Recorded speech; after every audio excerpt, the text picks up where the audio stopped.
This is Ghosts of Yotei Before You Buy. Wait, it's not out yet. It comes out in October. Why is he saying that like it's already out? It's not even out yet. Don't fucking scare me like that.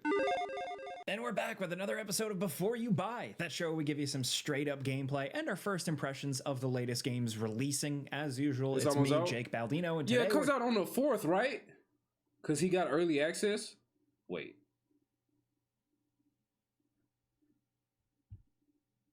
What do you mean early? What do you mean early access, bro?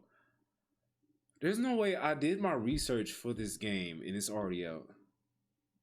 Reviewers get it way earlier. I was gonna say, yo, bro, don't play, bro. The way I went to this so fast.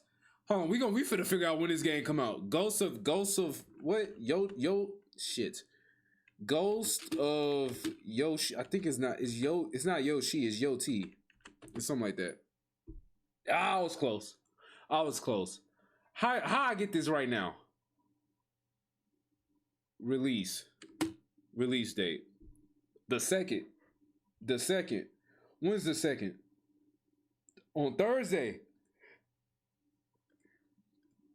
Ghost of Yotei is an upcoming 20. Okay, by Sucker Punch. Awesome. Scheduled release for the PlayStation 5 on October 2nd. We will be there. Yeah, but I know reviewers get it earlier. It's just Kevin's fucking my head up, bro. Like, jeez, don't say shit like that, bro. Don't say that. I'm trying to really be on time for this game. We're talking about Ghost of Yotei. This is the follow-up to Sucker Punch's Ghost of Tsushima, which was a pretty kick-ass game. It was awesome. You might not call it a sequel because here it's like a completely new adventure. Good. It's in a different part of Japan, in a different time period, and a new main character. But it very much is the continuation of the gameplay ideas of Ghost of Tsushima. The game is so fucking amazing. I'll say that right off the jump. This is a bigger, meaner sequel. More to do, more cool stuff, more action, more world, more story.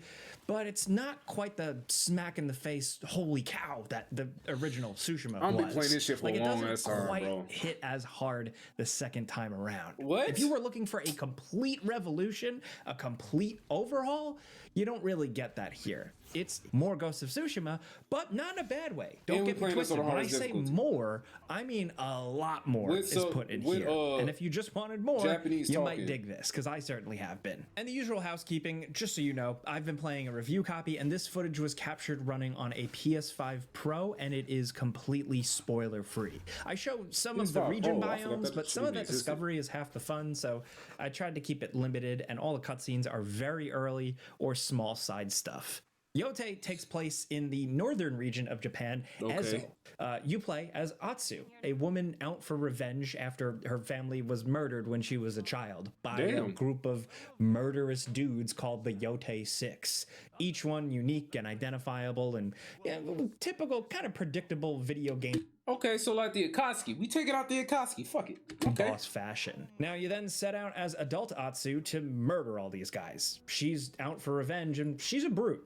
She's not a samurai like Jin Sakai, concerned with honor and like the ways of the culture and the balance. She's just a mercenary, so she fights a bit different. She uses different weapons and different gadgets. Who the fuck is playing this? Whoever's playing this is ass. Why is the horse in the way?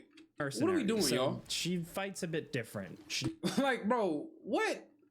What type of... uses different weapons and different gadgets, and even interacts with the world and people differently. Okay. Now, both protagonists are considered ghosts by their world, but where Jin Sakai, to me, was kind of like a Batman, here, Atsu is a bit more like a Boba Fett, a more anonymous, shrewd bounty hunter.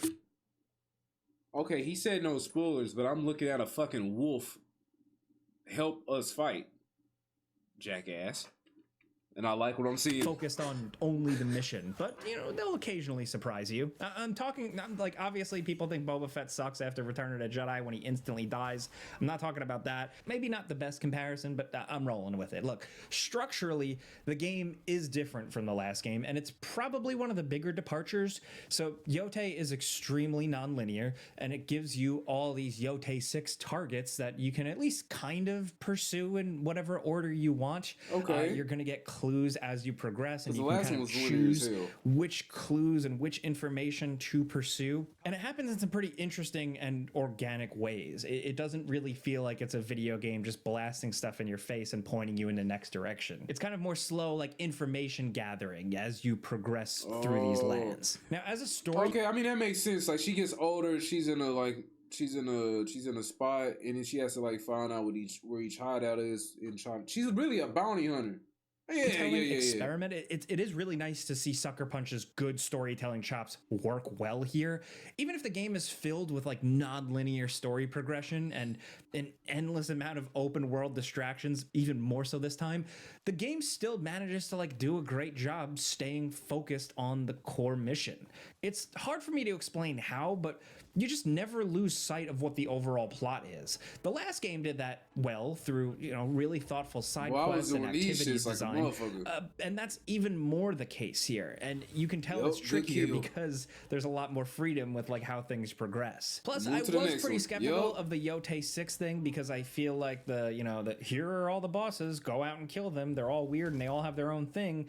That's been done like to death at this point in video games, but they managed to make it feel different and interesting. It's not half-assed, and it really picks up after quite a few hours.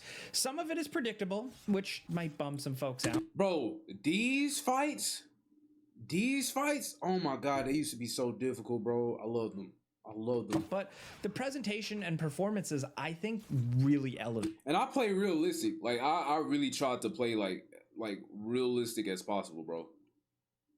Love this game. It. There's a lot more action and a lot of cool big action set pieces, and even better than last time, the game does a good job of blending. Hey yo, how did we not see this coming? Why are we not dodging it? Because I remember this is like that icon is like you gotta dodge. Cool big action set pieces. It took so long even to charge better that. than last time, the game does a good job of blending what's a side quest and what's a real main quest, because there's a lot of variety, and even some of the smaller activities, it all just feels handcrafted. Unfortunately, there is still just like a lot of the same following foxes and following birds, which disappointingly feels like a lot. Yo, what's up, Johnny?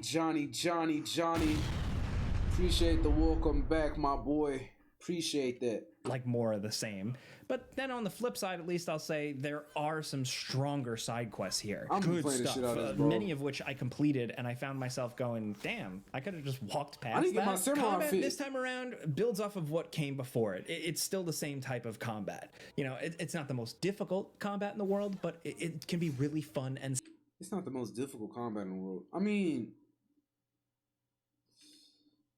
I guess if you like doing what's that, Bloodborne? It's not like a Bloodborne or Elden Ring. I wouldn't say that, but it's up there. It's up there if you put on the hardest difficulty. Like the difficulty, if you get hit one time, you die. Like either once or twice you die. Satisfying, the perfect parry clangs, man. Those feel so damn good and badass to pull off. Still doing face-offs and duels and chopping dudes' arms off still doesn't get old. Katana weapon stances are out here. That's it, and that really threw me off, to be honest. But wait, there's less weapon stances? Is that what you just said? Out here. That arms off still doesn't get old. Katana weapon stances are out here. That's it, and that really threw me off, to be honest. Why? But, it's replaced with different weapons, so more moves, more situational combat awareness is kind of needed. So you need where to switch you choose a weapon stance for a certain type of enemy with a certain type of weapon. Now you choose an entirely different weapon type against an enemy's weapon type, and they all feel fairly different. Katana, dual katana, odachi, spear. Okay, I don't know if I like that. From just hearing it, it makes for some good fun, especially because they all have their own nuances and their own spirit abilities and their own skill trees. I'm Katana Demon, what I enjoyed even more about this was facing off against enemies that would switch their weapons on the fly, meaning you do the same to counteract them, and kind of like a game of weapon rock paper scissors. It's good stuff. It's still brutal, it's still bloody, and like I said, it's not the most difficult combat system in the world, but there is a good deep level of mastery to it, and when you're really locked into it, it can feel great. Ranged weapons are still here with tweaked arrow types as well as early firearms. Also some really cool useful throwables like fire bombs that, like, while similar to last time, still manage to feel really different here, and a nice burst of dirt to distract enemies mid-fight. A couple other things that really work well. Stealth, once again, doesn't really feel great at the start. You know, it's pretty simple stuff, but like last time, it gets much stronger as the game progresses and you get better tools. Sometimes, depending on how you play, though, you could end up going a long time without some useful stuff. So just keep that in mind. Really look around, really evaluate where you pursue things. You also get access to a cool wolf, like more and more over time.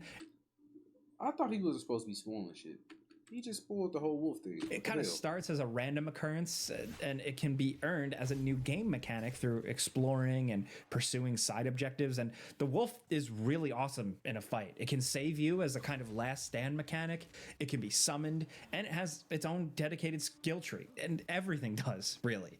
Armor and cosmetic progression is the same as the last game. There's a lot of ways to look in this game, like from a Ronin badass to a brute warrior to like a stealth person. Like, all that is here. And then of course there's still a photo mode to soak that all in too. You can camp anywhere and craft throwables and ammo. You can cook food for some buffs. And what I do like is that, like, the bow person, the armor person, and a map person for certain things, like, they can actually come to you occasionally when you camp, and you can sort out your business then and there. Right. It's not as much of a game changer as they kind of hyped it to be, but it is a nice touch. And the game just has a lot of those. Like Tsushima, it's just a kind of chill, contemplative game at times, with side objectives like the bird and fox stuff I mentioned earlier, but also the hot springs return. Y'all finna see me play this shit so cinematic, bro. Arch, like walking and shit. Out, but now Atsu paints landscape paintings through these chill little mini games, and also she can play her shamisen as opposed to a flute, and it's a little bit more involved. Tsushima touched upon. Bro, y'all gotta think. I'd be a lame ass nigga if I cut stream after I landed the board slide on the rail, and then started stream back up just to record myself giving somebody a skateboard deck. Like, bro, what? Why would I do that? On the mythical elements, the fantastical stuff here and there, and Yotei continues that and does a bit more in some interesting ways I'm not going to spoil. The world feels significantly bigger this time around, though. The sense of scale and variety seems like a massive upgrade. Grasslands and fields are vast. Mountains are huge. And it helps just feel like a massively bigger world that you slowly piece together, following the wind to the next thing, but also getting distracted and just going on vibes. So that leads me to that. The game is gorgeous. The HDR implementation is great. The color palette is insane. And the foliage and atmospheric effects, they really are worth seeing in real time. Like, I'm not trying to be like a shill hype man or anything, but this game, like, mainly environmental more than anything, looks incredible. Great, bro. It has high frame rate, high resolution, and ray tracing features or options, and it can do the ray tracing with 60 FPS on PS5 Pro. It looks great. Enough said.